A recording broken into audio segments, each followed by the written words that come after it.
my name is Hannah Myler, and today I'm going to be presenting on the intergenerational transmission of trauma from parent to child. Essentially what this means is it's passing down trauma from generation to generation. And I wanted to look into this a little bit more and see if that's something that was even possible.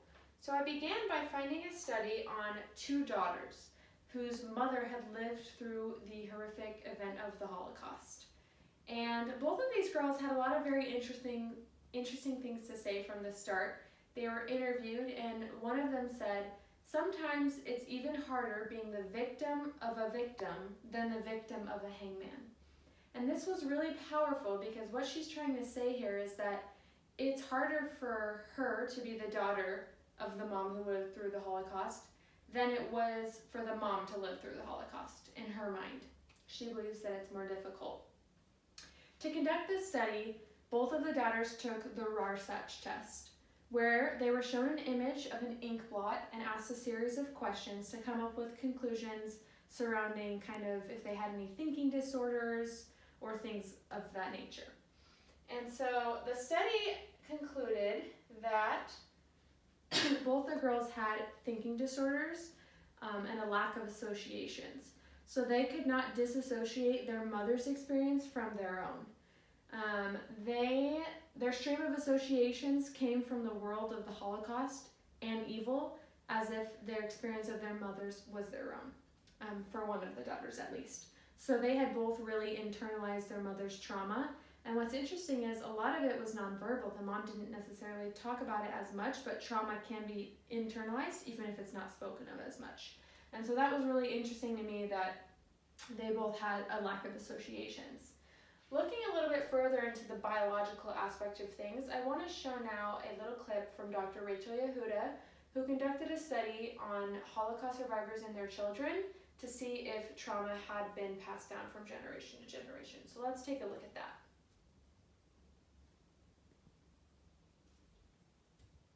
Dr. Rachel Yehuda, director of Mount Sinai's Traumatic Stress Studies Division, led the study.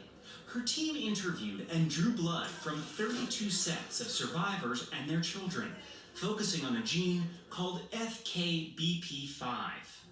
We already know that this is a gene that contributes to risk for depression and post-traumatic stress disorder.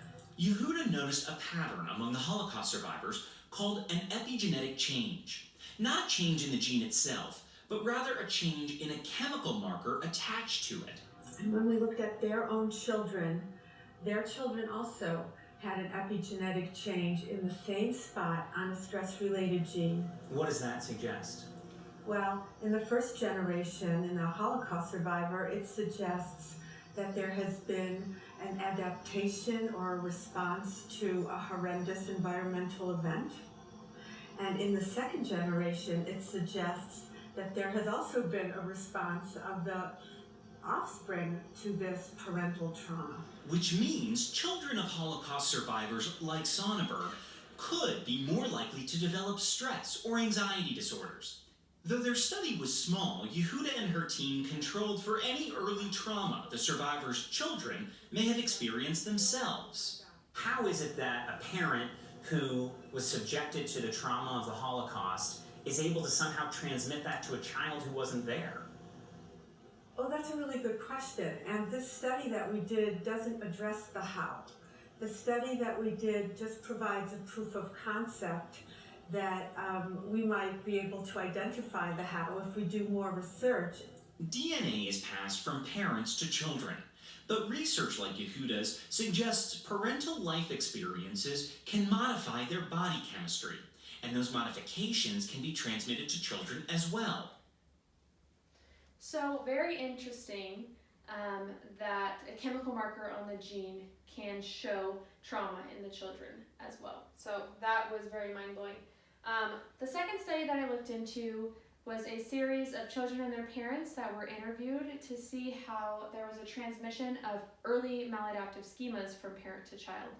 And essentially what this study concluded was that parents who have a negative self-image or maladaptive beliefs regarding their relationships and their worth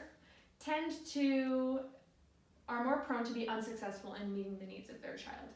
And so that was very interesting and also begs the question of how do we break this cycle of parents passing their trauma or their maladaptive schemas to their children. And some suggestions from a clinical approach, since most of us are probably going to be therapists or something of that nature. How do we help them?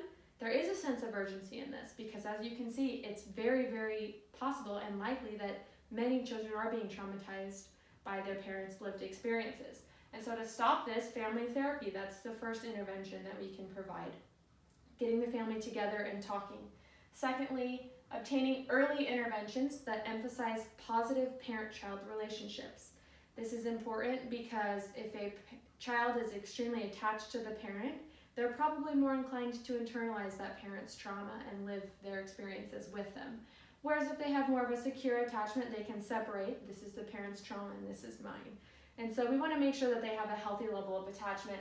Along with that, getting the caregiver individualized therapy. Why is that important? Because maybe we can stop them in their tracks with their trauma and help them cope with it so that they don't pass it on to their children. Along with this, once again, emphasizing that parent-child attachment. So now we are going to hear from a very incredible psychologist who has his take on how to break the cycle. You can help a mother think about what feelings she's having that are so hard for her to control. Help her calm down, help her tolerate distress, and then help her think about what might actually be going on in her child. That helps enormously to sort of break the cycle of transmission there. So what he's saying here is essentially, first of all, teaching the parent how to cope, teaching the parent coping skills. If they can learn how to cope with their trauma, they're not as inclined to pass it on to their child. Along with this, helping the parent regulate emotions. That bleeds into coping skills as well, providing at-home interventions for the parent. Helping the parent think about what's going on with their children. If they can try to picture, okay, am I passing this on to my child? Am I starting to notice some of my characteristics exhibited in my child? That's really important as well. And so, lastly, therapists help children stop internalizing their parents' trauma by providing those early interventions. There's so much that we can do as clinicians in the future to stop this vicious cycle.